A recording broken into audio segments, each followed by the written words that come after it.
Salam saudara-saudaraku dan teman-teman, kembali bersama Evangelis Eti Sinurat. Tema kita hari ini adalah Tuhan Yesus Kristus membuktikan Dia adalah Allah. Kita sudah mendengar berita dari kerajaan sorga bahwa Yesus adalah Juru Selamat Tuhan, Kristus, Anak Allah yang Maha Tinggi, Kudus. Ia yang menyelamatkan umatnya dari dosa manusia. Ia adalah penasehat ajaib, Bapa yang kekal, Allah yang perkasa, Raja damai, Immanuel, Allah beserta dengan kita. Puji Tuhan, luar biasa. Dalam pelayanannya Tuhan Yesus, setelah dia berumur 30 tahun kira-kira ya, Yesus sudah dewasa, sudah diperkenankan mengajar di bait Allah sebagai rabi, sebagai guru. Tuhan Yesus berfirman di Yohanes 3 ayat 13, "Tidak ada seorang pun yang telah naik ke surga selain daripada Dia yang telah turun dari sorga, yaitu Anak Manusia." Jadi Yesus Kristus sendiri menyatakan dirinya di hadapan manusia itu anak manusia.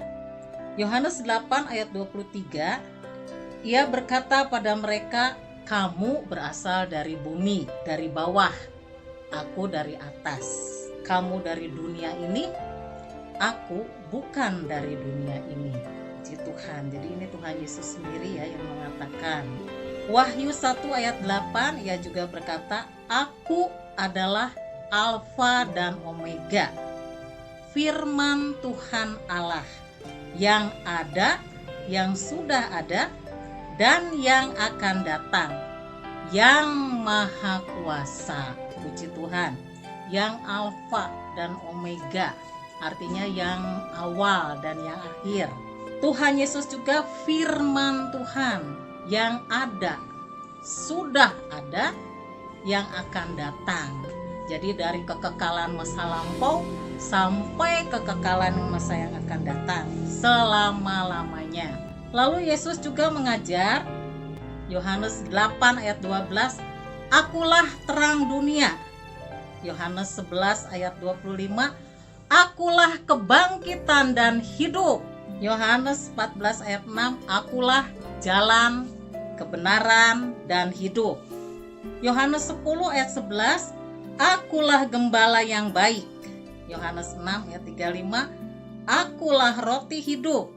Yohanes 6 ayat 51, "Akulah roti hidup yang turun dari sorga." Yohanes 15 ayat 1, "Akulah pokok anggur yang benar." Yohanes 14 ayat 26, "Akulah Dia." Kata akulah dalam bahasa Yunani itu ditulis ego eimi. Diterjemahkan ke dalam bahasa Ibrani dibaca ehye asher ehye. Artinya aku adalah aku. Jadi akulah terang dunia, akulah guru dan Tuhan dan sebagainya, itu artinya aku adalah aku. Aku adalah aku ini adalah Allahnya Abraham, Ishak, dan Yakub. Jadi dia adalah firman Allah yang menjadi manusia. Yohanes 10 ayat 30 dikatakan, "Aku dan Bapa adalah satu." Jadi, apa saja yang difirmankannya pasti benar. Ya dan amin.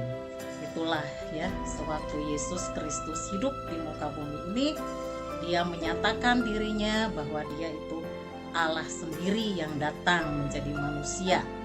Allah yang berinkarnasi menjadi manusia.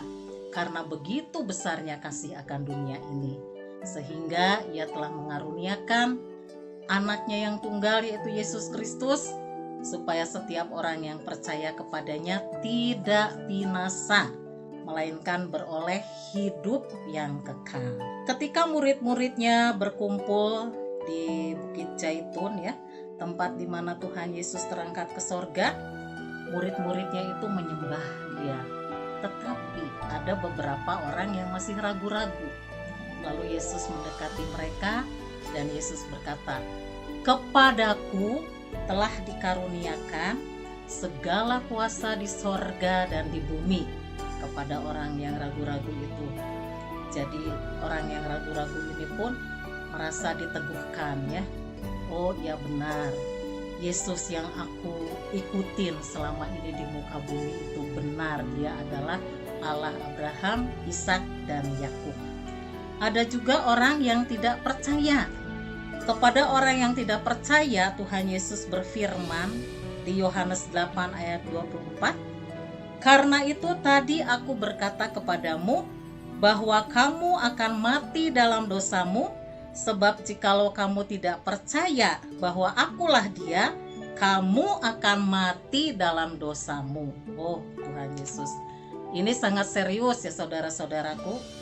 Ketidakpercayaan itu membawa kebinasaan. Tetapi Tuhan itu melihat hati. Jadi mungkin ada orang tidak percaya itu karena dia itu mendengarkan Injil yang lain, Injil yang sebenarnya bukan Injil, Injil palsu ya. Di Galatia pasal 1 ayat 6 dan 7 mengatakan, "Aku heran bahwa kamu begitu lekas berbalik daripada Dia yang oleh kasih karunia Kristus telah memanggil kamu dan mengikuti suatu Injil lain yang sebenarnya bukan Injil." Hanya ada orang yang mengecohkan gitu ya, mengecohkan kamu dan bermaksud untuk memutarbalikan Injil Kristus, mengacaukan. Nah mungkin ada orang itu yang hatinya tuh merindukan Allah, dia itu mengasihi Allah ya. Kan ada firman Tuhan juga mengatakan ada orang yang membunuh sesama manusia, dia pikir itu adalah salah satu bentuk ibadah kepada Allahnya. Karena apa? Karena mereka mendengarkan Injil yang sebetulnya bukan Injil Yesus Kristus. Dikacaukan atau diputarbalikan ya, sehingga orang itu bingung. Tetapi karena kasih karunia Tuhan, biasanya orang-orang seperti ini Tuhan sendiri yang memberitakan Injil, karena dia tidak percaya kepada Injil yang sebenarnya. Mereka itu mengatakan Injil yang sebenarnya itu Injil palsu. Jadi mereka itu tidak mau membaca. Ada yang memberitakan juga mereka tidak mau percaya, tetapi hatinya merindukan Allah. Nah orang-orang seperti ini biasanya yang saya tahu mendapat kasih karunia di hadapan Allah ya. Mereka itu langsung suka ditemui oleh Yesus dalam mimpi, dalam penglihatan.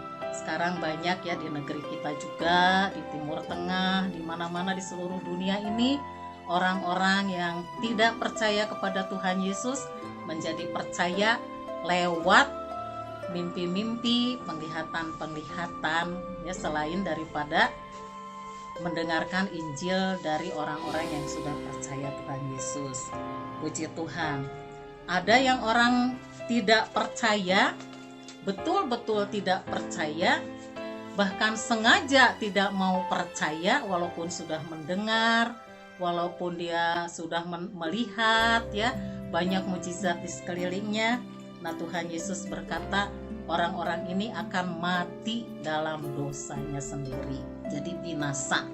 Nah itulah saudara-saudaraku, tetapi setiap orang yang percaya kepada Tuhan Yesus, dia tidak binasa melainkan beroleh hidup yang kekal. Jadi saudara-saudaraku, teman-teman, marilah kita selalu mengingat akan Tuhan, fokus kepada Tuhan Yesus, selalu percaya dari hari ke hari, dari detik ke detik, menit ke menit. Serahkanlah hidup kita kepada Tuhan kita Yesus Kristus, Allah kita yang hidup, Allah yang perkasa, Bapa kekal, Bapa yang mulia. Segala-galanya apa yang kita perlukan sudah ada di dalam Allah kita. Allah kita Allah yang luar biasa, dahsyat. Oh Tuhan Yesus ya, patut kita bersyukur kepadanya. Puji Tuhan. Mari kita berdoa saudara-saudaraku. Terima kasih Tuhan, kami mempunyai Allah yang luar biasa, Allah yang dahsyat, Allah yang kekal. Biarlah kami selalu taat kepadamu, percaya kepadamu dalam segala hal, karena kami tahu Engkau memelihara kami, Engkau beserta dengan kami, Engkau tidak pernah meninggalkan kami sampai ke dalam kekekalan. Di dalam nama Tuhan Yesus kami bersyukur. Haleluya. Amin. Puji Tuhan.